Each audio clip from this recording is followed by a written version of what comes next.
Sir ನಿಮ್ಮ car ನಂಗೆ ತುಂಬಾನೇ ಇಷ್ಟ ಆಗಿದೆ. ನನ್ಗೆ ಗೊತ್ತಿರೋ ಒಬ್ರು ಮೆಕ್ಯಾನಿಕ್ ಇದ್ದಾರೆ, ಅವ್ರು ಕಾಲ್ ಮಾಡಿ ಹೇಳ್ತೀನಿ. ಅವ್ರೇನಾದ್ರು ಕರೆಕ್ಟ್ ಆಗಿದೆ ಅಂತ ಹೇಳಿದ್ರೆ ನಾನು ಇವತ್ತೇ ಕಾರ್ ತಗೊಂಡು ಹೋಗ್ತೀನಿ ಸರ್. ಹೌದಾ? ಸರಿ ಮೇಡಮ್, ಕಾಲ್ ಮಾಡ್ಕೊಳ್ಳಿ ನೀವು. ಜಗನಣ್ಣ ಇಲ್ಲಿ ಸ್ವಲ್ಪ ಬರ್ತೀರಾ? ಇದು ಕಾರ್ ರಿಪೇರಿ ಹೆಂಗಿದೆ ಅಂತ ನೋಡಿ, ಅದಾದ್ಮೇಲೆ ನಾನು ಕಾರ್ನ ಪರ್ಚೇಸ್ ಮಾಡಬೇಕಿತ್ತು.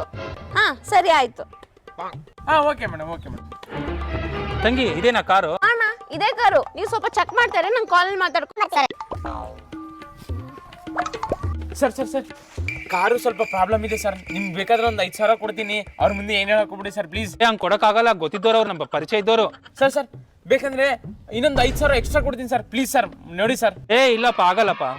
ಲಾಸ್ಟ್ 20,000 ಕೊಡ್ತೀನಿ ಸರ್ ಪ್ಲೀಸ್ ಸರ್, ಒಪ್ಕೊಳ್ಳಿ ಸರ್. ಹೌದಾ? ಸರಿ ಕೊಡು ಸರ್, ಹೇಳಕ್ಕೊಬಿಡಿ ಸರ್ ಪ್ಲೀಸ್. ಸರಿ ತಂಗಿ ಆ ಕಾರ್ ಚೆನ್ನಾಗಿದೆ, ಆರಾಮಾಗಿ ತಗೋಬಹುದು. ಹೌದಾ ಅಣ್ಣ? ಸರಿ ಆಯ್ತು. ಹಿಂಗನ ಮಾಡಿ ಕಾರ್ ಸೇಲ್ ಮಾಡ್ಬಿಡು. ಸರ್ ಕಾರೆಲ್ಲ ಓಕೆ, ನಮ್ಮ ಮೆಕ್ಯಾನಿಕ್ ಕೂಡ ಚೆನ್ನಾಗಿದೆ ಅಂತ ಹೇಳಿದ್ರು.